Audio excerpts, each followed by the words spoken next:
दोस्तों, स्वागत है आपका हमारे चैनल आर.के. वर्मा में।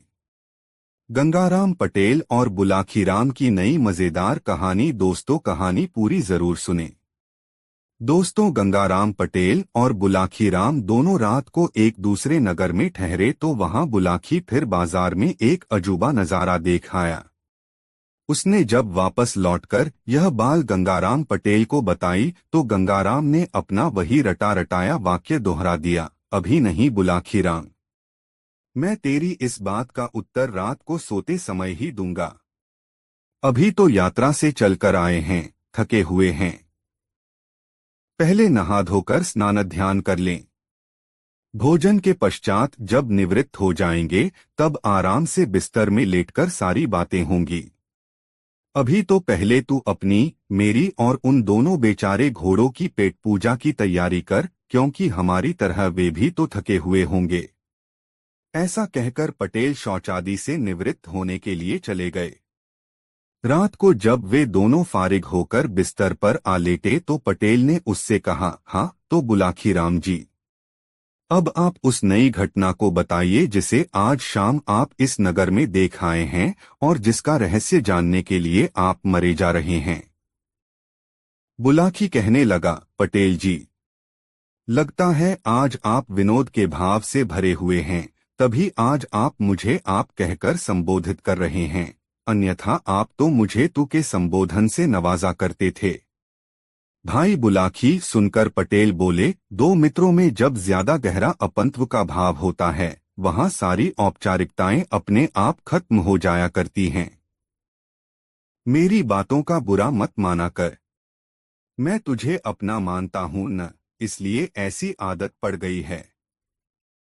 बहरहाल छोड़ इस बात को और बता कि तूने आज शाम कौन सा अजूबा दृश्य देखा था। पटेल जी, आज शाम जब मैं बाजार से लौट रहा था तो मैंने एक आदमी को एक चबूतरे पर एक खंभे के साथ बंधा हुआ देखा। उसके समीप ही एक सैनिक भी खड़ा था।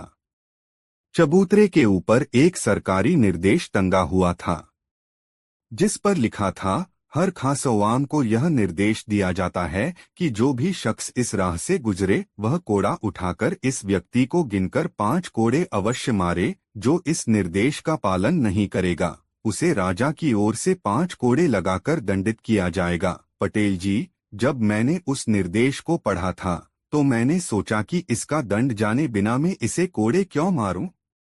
यही सोचकर मैं वहां से खिसकना चाहता था कि तभी वहां खड़े सैनिक ने मुझसे कहा, क्यों भई, क्या 5 कोड़े खाने का इरादा है? नहीं तो, मेरे मुंह से निकला। तब उस सैनिक ने मुझे घुड़का और कहा, यदि 5 कोड़े नहीं खाना चाहता है तो नीचे पड़े उस कोड़े को उठा और इस आदमी को 5 कोड़े लगा। पटेल जी, उस सैनिक के कहने पर तब मुझे उस कैदी को 5 कोड़े लगाने पड़े। बस तभी से मेरी आत्मा पर यह बोझ पड़ा हुआ है कि मैंने उस आदमी का अपराध जाने बिना 5 कोड़े मारे। अब आप उस कैदी के विषय में बताइए और यह भी बताइए कि किस अपराध के कारण उसे यह सजा भुगतनी पड़ रही है। बुलाखी पटेल बोले, अपनी आत्मा पर पड़ा बोझ उतार दे और यह समझ ले कि उस आदमी को 5 कोड़े लगाकर तूने सवाब का काम किया है। उस आदमी का अपराध इतना गंभीर है कि उसके लिए राजा ने इससे भी बड़ी सजा नियत की होती तो किसी को भी अफसोस नहीं होता। सुन, मैं तुझे आरंभ से ही सारी कहानी सुनाता हूँ। इस नगर में चंद्रचूड़ नाम का एक महाजन निवास करता है। उस महाजन की एक कन्या है जो बेहद रूपवान है। उसका नाम है अनामिका। महाजन का एक पुत्र भी है जिसे सब लोग चक्रधारी कहकर बुलाते हैं। महाजन ने अपनी बेटी अनामिका की मंगनी बहुत पहले अपने एक मित्र के पुत्र के साथ निश्चित कर दी थी, किंतु अभी तक उसने उसका गौना नहीं किया था। कारण यह था कि अनामिका की आयु अभी इतनी नहीं हुई थी कि उसका गौना करके उसकी ससुराल विदा करा दिया जाए। बुलाखी, यह नगर गंगा के बहुत समीप है। यहाँ के लोगों में धार्मिक आस्था भी बहुत है। अन्य नगरों में रहने वालों की तरह यहाँ के लोग भी प्रति वर्ष दशहरे के अवसर पर गंगा स्नान के लिए जरूर जाते हैं। इस बार जब दशहरे का पर्व पड़ा तो दूसरे नगरवासियों की तरह अनामिका भी अपने माता पिता और सखी सहेलियों के साथ गंगा स्नान के लिए गई। गंगा किनारे पहुंचकर अन्य लोगों की तरह अनामिका के पिता ने भी अपने रहने के लिए डेरा व्यवस्थित किया और बारी बारी से गंगा जी में स्नान करने के लिए गए। पहले पुरुषों ने स्नान किया, तदोपरांत स्त्रियां गंगा स्नान के लिए गईं। बुलाखी। जब अनामिका अपनी सखियों के साथ गंगा स्नान के लिए घाट पर पहुंची तो वहां के कुछ गुंडों ने उसे देख लिया। उसकी मनोहारिणी छवि देखकर वह गुंडे विचार करने लगे कि किसी तरह इस सुंदर युवती को अपने काबू में करके इसका उपभोग करना चाहिए। बाद में जब इससे हमारा दिल भर जाएगा तो हम इसे किसी वेश्या के यहाँ बेचकर अच्छी रकम प्राप्त कर सकते हैं। उन गुंडों का मुखिया था छोटेलाल नाम का एक महाहरामी युवक। उसने इस काम को करने का बीड़ा उठाया। उसने अपने साथियों से कहा, दोस्तों, इसे फंसाकर काबू में करना तो मेरा चुटकियों का काम है। बस मुझे थोड़ा सा समय चाहिए। ठीक है, हम तुम्हें समय देते हैं। उसके दूसरे साथी बोले, देखते हैं तुम कौन सा चमत्कार दिखाते हो। उधर अनामिका और उसकी सखियों ने अपने वस्त्र उतारे और उन वस्त्रों को घाट पर बैठे पंडे के हवाले करके गंगा स्नान करने लगीं। तभी छोटेलाल नामक वह गुंडा उस पंडे के पास पहुंचा और उससे कहा, पंडित जी महाराज, 5 रुपए कमाना चाहते हो? घर बैठे कमाई करना किसे बुरा लगता, बताइए कि काम क्या है यजमान, पंडा बोला, परंतु यह बड़ा आसान सा काम है। तुम्हारे पास ये जो जनाने कपड़े रखे हैं, इनमें से एक साड़ी निकालकर मुझे थोड़ी देर के लिए दे दो। छोटेलाल ने कहा, तुम साड़ी के साथ कोई छेड़छाड़ करना चाहते हो? पंडे ने आशंकित स्वर में पूछा। कोई छेड़छाड़ नहीं होगी, बस उस साड़ी के छोर में मुझे कुछ बांधना है, छोटेलाल बोला। यह कोई जोखिम भरा काम नहीं था, इसलिए 5 रुपए लेकर पंडे ने अनामिका की साड़ी उसकी ओर खिसका दी। छोटेलाल ने अपनी जेब से एक सोने की मुहर और 100 रुपए का एक नोट निकाला और अनामिका की साड़ी के पल्लू में बांध दिया और वहां से हटकर कुछ दूर खड़ा हो गया। कुछ देर बाद अनामिका और उसकी सखियां स्नान करके बाहर निकलीं और अपने अपने वस्त्र पहनकर चलने लगीं। उसी समय छोटेलाल भी उनके पीछे पीछे चलने लगा। जब वह अपने डेरे के समीप पहुंची तो छोटेलाल ने पीछे से आकर अनामिका का बाजू थाम लिया। एक अजनबी व्यक्ति द्वारा अपनी बाह पकड़ने पर अनामिका उस पर क्रोधित हो गई। उसने तीखे स्वर में कहा, कौन हो तुम? मेरी बाह पकड़ने की तुम्हारी हिम्मत कैसे हुई? यह क्या कह रही हो अनामिका? क्या अपने मित्र छोटेलाल को भूल गई? छोटेलाल ने आश्चर्य व्यक्त करने का नाटक करते हुए कहा, मैं तुम्हें नहीं जानती। छोड़ो मेरा हाथ, कहकर अनामिका ने छोटेलाल का हाथ झटक दिया। तुम मुझे खूब जानती हो अनामिका, छोटेलाल ने कहा, वर्षों से हम दोनों एक दूसरे से एकांत में मिलते रहे हैं। अब शायद अपनी इन सहेलियों की उपस्थिति में तुम मुझे पहचानने से इनकार कर रही हो। बुलाखी। इस प्रकार वहां दोनों में तकरार होने लगी। मेले का मौका था, आठ भीड़ इकट्ठी हो गई। वो हल्ला सुनकर अनामिका का पिता, उसका भोग और अक नगर के दूसरे परिचित लोग भी वहां आ पहुंचे और एक लड़की को छेड़ने पर छोटेला को बुराभला कहते हुए उसकी पिटाई करने लगे। जब छोटेलाल काफी पिट चुका थी, उसने रोने का अभिनय करते हुए कहा, आप लोग मुझे बेकार ही पौंट रहे हैं। चैत्र कोई अभद्र बात नहीं की है। इस लड़की से मेरा काफी पुराना परिचय है। इसने तो मेरे साथ विवाह करने का वादा भी किया हुआ है। विवाह का वादा? अनामिका के पिता ने आश्चर्य से पूछा। हाँ जी, विवाह का वादा, छोटेलाल कुटिलता से बोला। विश्वास न हो तो पूछ लो इससे। आज यहाँ आने से पहले भी यह मुझसे मिली थी। इसने अपने खरवे के लिए मुझसे 100 रुपए और एक सोने की मोहर भी मांगी थी, जो मैंने अपनी माता के रुपयों में से चुराकर इसे लाकर दिए थे। झूठ बोलता है तू, अनामिका का पिता दहाड़ा। अरे भिखमंगे, मेरे पास धन की क्या कमी है जो मेरी बेटी तुझसे खर्च के लिए पैसे मांगती? यह तो आप अपनी बेटी से ही पूछिए, छोटेलाल ने रुआंसे स्वर में कहा। क्यों री कलंकिनी? अनामिका के पिता ने क्रोध से लाल पीले होते हुए अनामिका को झिंझोड़ा। क्या तूने इस आदमी से 100 रुपए और एक सोने की मुहर ली थी? यह आदमी झूठा है पिताजी। मैं गंगा माता की कसम खाकर कहती हूँ कि आज से पहले मैंने इसकी शक्ल भी नहीं देखी। यह मुझ पर झूठा लांछन लगा रहा है, अनामिका ने सुबकते हुए कहा।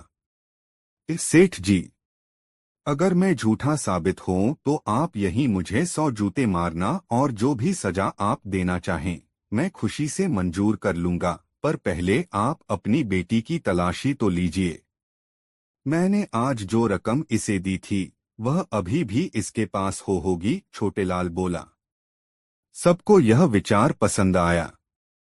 अनामिका की तलाशी ली गई तो साड़ी के पल्लू में बंधी दोनों चीजें बरामद हो गईं।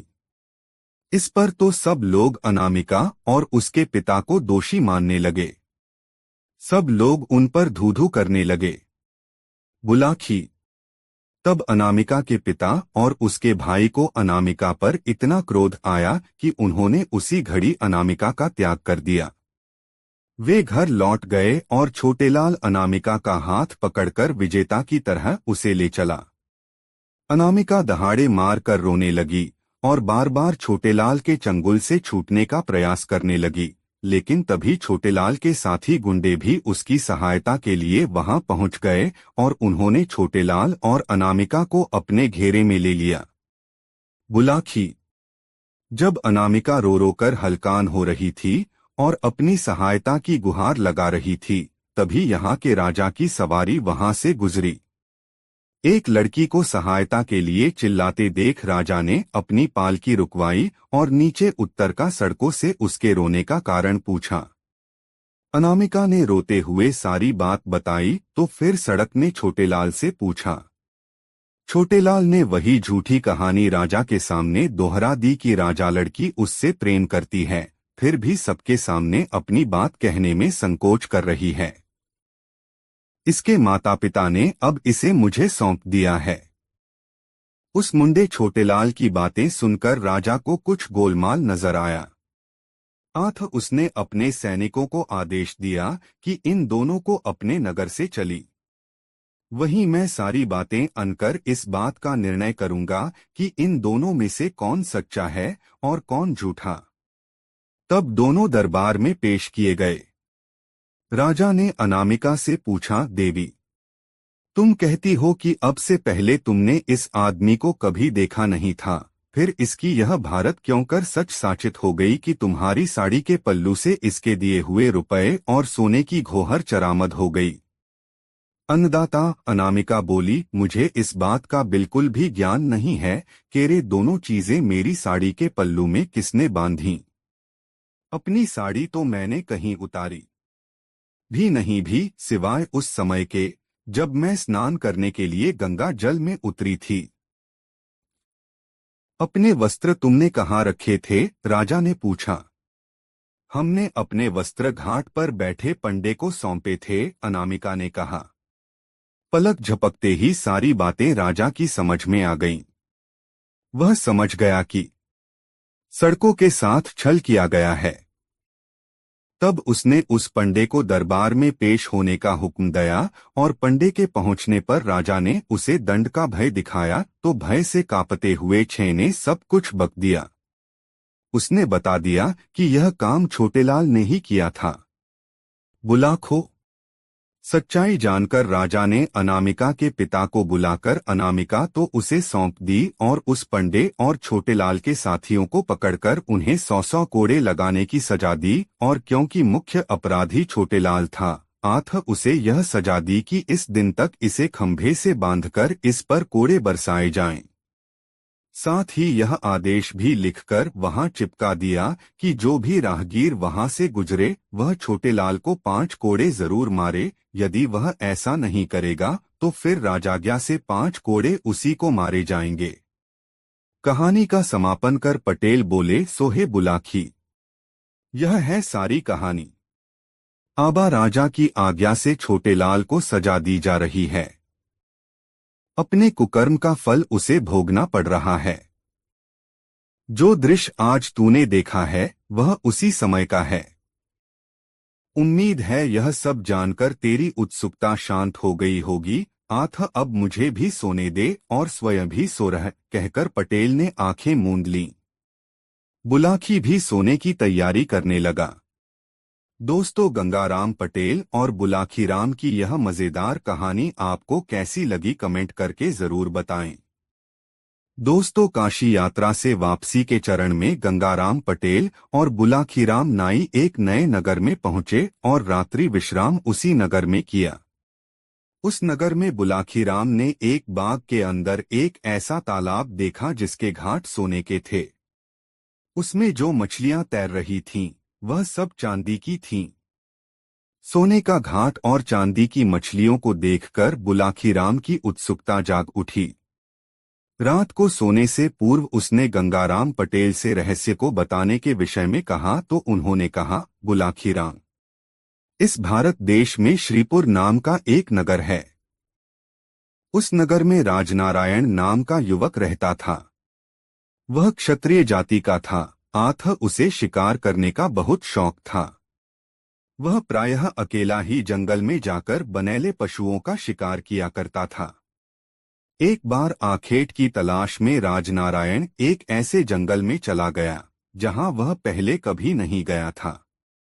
वहां उसे शिकार तो कोई मिला नहीं, लेकिन परिश्रम इतना करना पड़ा कि वह थककर चूर हो गया। वह सुबह के समय घर से निकला था और अब दोपहर का समय हो चला था। आथ भूख प्यास से उसकी हालत खराब होने लगी थी।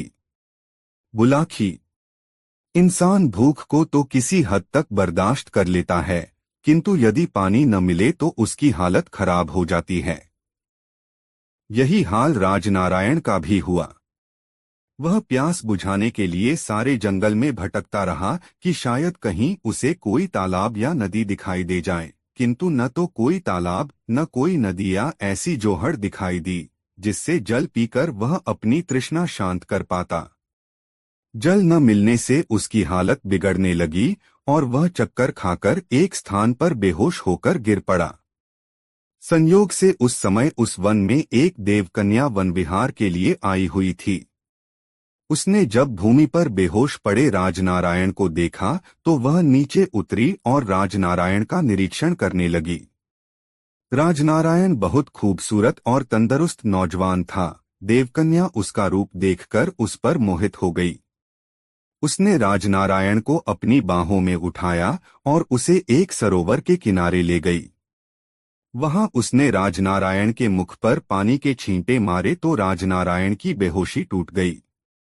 यह उठकर बैठ गया। उसकी नजर जब देवकन्या पर पड़ी तो पहली ही नजर में वह भी उसके रूप पर मोहित हो गया। उसने देवकन्या से पूछा, हे सुंदरी, तुम कौन हो जिसने इस निर्जन वन में मेरी रक्षा की है? देवकन्या बोली, मैं एक देवकन्या हूं। मैं वन विहार के लिए घर से निकली थी।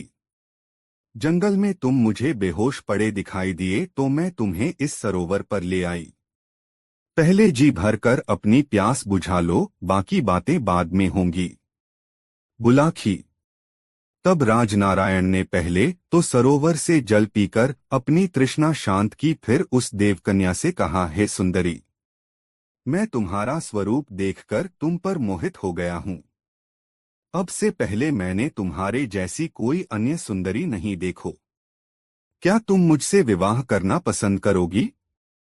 यह सुनकर उस देवकन्या ने कहा, हे युवक, मोहित तो मैं भी तुम्हारे रूप पर हो गई हूं, किंतु विवाह मैं तुम्हारे साथ तभी करूंगी जब तुम मेरी एक शर्त मान लोगे। कौन सी शर्त है तुम्हारी? राजनारायण ने पूछा। मेरी शर्त यह है कि विवाह के बाद तुम मुझ पर ऐसी कोई पाबंदी नहीं लगाओगे जो मेरी स्वतंत्रता में बाधक बने। तुम मुझसे यह भी नहीं पूछोगे कि मैं कहाँ गई थी, क्यों गई थी अथवा किसके पास गई थी, आदि आदि। हाँ, यह बात अलग है कि मैं तुम्हें स्वेच्छा से ही सारी बातें बता दूं, किंतु बताने के लिए तुम मुझ पर कोई दबाव नहीं डालोगे। यदि मेरी यह शर्त मंजूर है तो मैं तुमसे विवाह करने के लिए तैयार हूँ। राजनारायण तैयार हो गया और तब उन दोनों ने वन में ही वनदेवता को साक्षी मानकर गांधर्व विवाह कर लिया। राजनारायण उस देवकन्या को अपनी पत्नी बनाकर अपने घर ले आया। कुछ दिन दोनों के बहुत आनंदपूर्वक बीते। फिर एक दिन राजनारायण ने अपनी पत्नी से कहा, हे प्रिय, अब मैं काम की तलाश में यहाँ के राजा के पास जाना चाहता हूँ, ताकि हमारे खाने पीने का खर्चा चलता रहे। ठीक है प्रिय, उसकी पत्नी ने कहा, गृहस्थ आश्रम में प्रवेश किया है तो गृहस्थ धर्म का भी परिपालन करना होगा, लेकिन जाने से पहले यह ताबीज अपने पास रख लो। ध्यान रखना कि यह तुमसे कभी गुम न हो। यह एक मंत्रपूरित ताबीज है। जब तक यह तुम्हारे पास मौजूद रहेगा, तुम्हारा कोई भी शत्रु तुम पर विजय प्राप्त नहीं कर सकेगा। यह कहकर उसने वह ताबीज अपने पति को दे दिया। ताबीज लेकर राजनारायण घर से निकल पड़ा। बुलाखी राम। राजनारायण एक खूबसूरत और तंदुरुस्त नौजवान तो था ही, नौकरी मांगने के लिए जब वह राजा के पास पहुंचा तो राजा ने तुरंत ही उसे नौकरी दे दी और उसे अपना अंगरक्षक नियुक्त कर लिया। इस प्रकार इन दोनों के दिन आनंदपूर्वक व्यतीत होने लगे। एक बार वहां का राजा आखेट के लिए जंगल में गया। राजनारायण तो उसका अंगरक्षक था ही, आथ राजनारायण को भी उसके साथ शिकार पर जाना पड़ा। शिकार के दौरान एक सिंह ने उसके बाएं हाथ पर अपने पंजे का ऐसा झपट्टा मारा कि राजनारायण की एक उंगली क्षतिग्रस्त हो गई। उसमें से खून बहने लगा। किसी तरह उसने पट्टी बांधकर उंगली से बहते खून को तो रोक लिया, किंतु उसकी उंगली का दर्द बरकरार रहा। घर लौटकर उसने अपनी पत्नी को भी यह बात न बताई और भोजनादि से फारिग होकर बिस्तर पर लेट गया। आधी रात का समय हुआ तो एकाएक उसकी उंगली में फिर तेज दर्द उठना शुरू हो गया। दर्द के कारण उसकी आंखों से नींद गायब हो गई। तभी उसने जो दृश्य देखा उसने उसके दर्द के एहसास को भी भुला दिया। उसने देखा, दूसरे बिस्तर पर सोई हुई पत्नी एकाएक उठी। उसने एक उचटती सी निगाह अपने पति के बिस्तर पर डाली, फिर यह देखकर कि उसका पति गहरी नींद में सोया पड़ा है, संतोष की सांस लेती हुई मकान के एक दूसरे कक्ष में दाखिल हो गई। राजनारायण दम साधे सोने का नाटक किए यूं ही बिस्तर पर पड़ा रहा। कुछ देर बाद जब उसकी पत्नी सोलह सिंगार करके घर से बाहर निकली तो राजनारायण दबे पांव उसके पीछे लग लिया। उसकी पत्नी एक सरोवर के पास पहुंची। वहां एक काले रंग का पहाड़ जैसा मजबूत व्यक्ति पहले से ही मौजूद था। जैसे राजनारायण की पत्नी वहां पहुंची, उसने लपककर उसे अपनी बाहों में भर लिया और उस पर चुंबनों की बौछार कर दी। अपनी पत्नी को किसी पर पुरुष की बाहों में झूलते देख राजनारायण गुस्से से आग बबूला हो उठा। वह भूल गया अपने विवाह पूर्व अपनी पत्नी को दिया हुआ वचन। उसने आव देखा न ताव तलवार निकाली और एक ही वार में उस काले रंग के व्यक्ति का सिर काट डाला। अगले वार में उसने अपनी पत्नी का शीश भी काटकर तालाब के जल में फेंक दिया। जैसे ही उसकी पत्नी का कटा सिर उस तालाब के जल में गिरा, एकाएक तालाब के जल में जैसे भूचाल सा आ गया। जल में ऊंची ऊंची तरंगें उठने लगीं। तालाब का पानी ऐसे खौलने लगा जैसे उसे नीचे से भट्ठी पर खौलाया जा रहा हो। पानी के सभी जलचर मरमर कर ऊपर तैरने लगे। जब जल शांत हुआ तो एक दूसरा चमत्कार हुआ। राजनारायण ने देखा कि तालाब के सभी घाट सुनहरे हो गए थे। ऐसा लगता था कि जैसे घाटों की सारी सीढ़ियां सोने की हो गई हों। जल के शांत जल में मछलियां तैर रही थीं और वे सारी मछलियां ऐसा लगता था जैसे चांदी की बनी हुई हों। बुलाखी। उस चमत्कार को देखकर राजनारायण का हौसला जवाब दे गया। वह बुरी तरह घबराकर वहां से भाग खड़ा हुआ। राजनारायण किसी अनिष्ट की आशंका से इतना भयभीत हो गया कि उसने वह नगर ही छोड़ दिया और किसी दूसरे प्रदेश में चला गया। सोहे बुलाखीराम। उसी दिन से बाग में स्थित उस सरोवर के घाट सोने के और उसमें तैरती मछलियां चांदी के रंग की बन गई हैं। आज शाम तुम जिस सरोवर को देखकर आए थे वह वही सरोवर था। अब बताओ, तुम्हारी शंका का निवारण हो गया तो ठीक है, मैं सोने का उपक्रम करूं। पूछने को कुछ बाकी बचा ही नहीं था। आठ बुलाखीराम ने कहा, सो जाओ पटेल जी, मेरी शंका का निवारण हो गया है। तदोपरांत दोनों ही सो गए।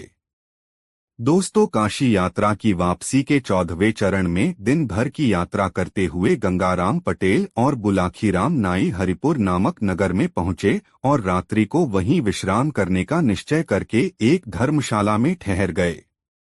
रोज की तरह गंगाराम ने बुलाखीराम को पैसे देकर बाजार से खाने का सामान लाने भेजा तो लौटती बार बुलाखी फिर एक नई बात देख आया। उसने बाजार में देखा कि राजा के आदेश से एक भिखारी और एक सुंदर स्त्री को एक चबूतरे पर बने खंभे के साथ खड़ा करके उनके शरीर में कीलें ठोकी जा रही थीं। दोनों चीत्कार कर रहे थे। खून उनके शरीर से झरझर करता हुआ बह रहा था। बहुत से दर्शक उन्हें देख रहे थे, किंतु कोई भी व्यक्ति उन्हें बचाने के लिए आगे नहीं आ रहा था। बुलाखी यह दृश्य देखकर लौट आया। रात को जब वे दोनों भोजन आदि से निवृत्त हो गए तो बुलाखीराम ने वह दृश्य बताकर गंगाराम पटेल से उसके रहस्य को पूछा।